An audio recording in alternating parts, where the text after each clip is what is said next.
3 ربیع الثانی 255 ہجری طیع الارض مولا امام حسن عسکری علیہ السلام کا معجزے سے جرجان میں حاضر ہونا۔ جعفر بن شریف جرجانی سے روایت ہے، ان کا بیان ہے کہ ایک مرتبہ میں حج پر گیا تو سرمن رائے میں مولا امام حسن عسکری علیہ السلام کی خدمت میں بھی حاضر ہوا۔ میرے اصحاب میں سے کچھ لوگوں نے آپ علیہ السلام تک پہنچانے کے لیے میرے ساتھ کچھ مال کر دیا تھا۔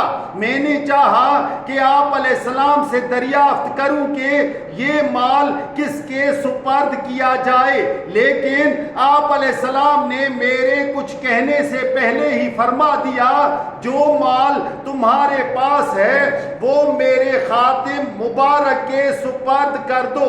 راوی کا بیان ہے کہ میں نے ایسا ہی کیا، باہر نکلا اور بولا، مولا آپ علیہ السلام کے جرجان کے شیعوں نے آپ علیہ السلام کو سلام کہا ہے۔ آپ علیہ السلام نے فرمایا، کیا حج سے فارغ ہونے کے بعد تم جرجان نہیں جاؤ گے؟ میں نے کہا جی ہاں جاؤں گا۔ آپ علیہ السلام نے فرمایا، اچھا سنو، تم آج سے 117ویں دن روز جمعہ 3 ربیع الثانی کو قبل از دوپہر جرجان میں داخل ہو جاؤ گے، تو وہاں کے شیعوں کو بتا دینا کہ میں اسی دن ان کے پاس دوپہر کے بعد پہنچوں گا۔ اچھا جاؤ، خدا حافظ، تم اور تمہارا سارا مال و اسباب سلامت رہے گا اور تم اپنے اہل و عیال تک بخیر و عافیت پہنچو گے۔ تمہارے فرزند شریف کے ہاں ایک بیٹا تولد ہوگا، اس کا نام سلط بن شریف بن جعفر بن شریف رکھنا۔ اللہ اس سے اپنے دین کی تبلیغ کرائے گا، وہ ہمارے دوستوں میں سے ہوگا۔ میں نے عرض کیا، فرزند رسول صلی اللہ علیہ وآلہ وسلم ابراہیم بن اسماعیل جرجانی آپ علیہ السلام کا شیعہ ہے اور آپ علیہ السلام کے دوستوں میں بہت مشہور ہے۔ وہ اپنے مال میں سے تقریباً 1 لاکھ درہم سالانہ نکالتا ہے اور آپ علیہ السلام کے دوستوں میں تقسیم کر دیتا ہے۔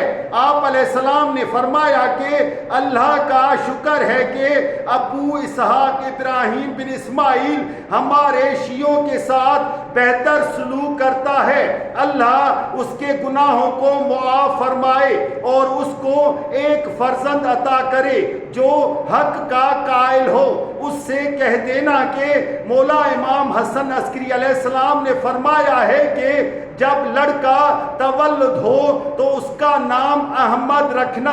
اس کے بعد میں سرمن رائے سے رخصت ہوا، فریضہ حج ادا کیا اور صحیح و سلامت جیسا کہ آپ علیہ السلام نے فرمایا تھا روز جمعہ 3 ربیع الثانی قبل از دوپہر جرجان پہنچا۔ میرے دوست احباب مجھے مبارکباد کہنے کے لیے آئے۔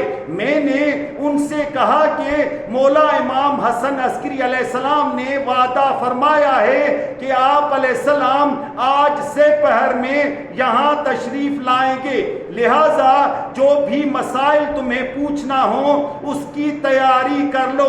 تمام حضرات ظہرین کی نمازیں پڑھ کر میرے گھر میں جمع ہو ہی رہے تھے کہ خدا کی قسم حضرت ابو محمد مولا امام حسن عسکری علیہ السلام تشریف لائے، میرے مکان میں داخل ہوئے جہاں سب لوگ جمع تھے۔ آپ علیہ السلام نے آتے ہی ابتدائی سلام کیا۔ ہم سب لوگوں نے آپ علیہ السلام کا استقبال کیا، آپ علیہ السلام کے ہاتھوں کے بوسے دیے۔ آپ علیہ السلام نے فرمایا کہ میں نے جعفر بن شریف سے وعدہ کیا تھا کہ آج کے دن آخری حصے میں آ کر تم لوگوں سے ملوں گا، اس لیے میں نماز ظہرین سرمن رائے میں پڑھ کر چلا ہوں اور اب پہنچا ہوں تاکہ ایفاء عہد ہو جائے۔ اب اپنے اپنے مسائل اور ضروریات میرے سامنے بیان کرو۔ چنانچہ سب سے پہلے نصار بن جابر نے اپنی حاجت پیش کی اور عرض کیا، فرزند رسول صلی اللہ علیہ وآلہ وسلم، 1 ماہ کا عرصہ ہوا کہ میرے لڑکے کی آنکھیں بے نور ہو گئی۔ آپ علیہ السلام اللہ سے دعا فرمائیں کہ اس کی آنکھوں کی بصارت لوٹ آئے۔ آپ علیہ السلام نے فرمایا اسے یہاں لے آؤ۔ وہ آیا تو آپ علیہ السلام نے اس کی آنکھوں پر اپنا ہاتھ پھیرا اور اس کی بصارت لوٹ آئی۔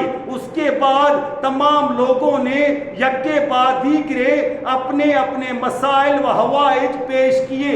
آپ علیہ السلام نے سب کی حاجت پر آری کی، ان لوگوں کے لیے دعائے خیر فرمائی اور اسی دن واپس چلے گئے۔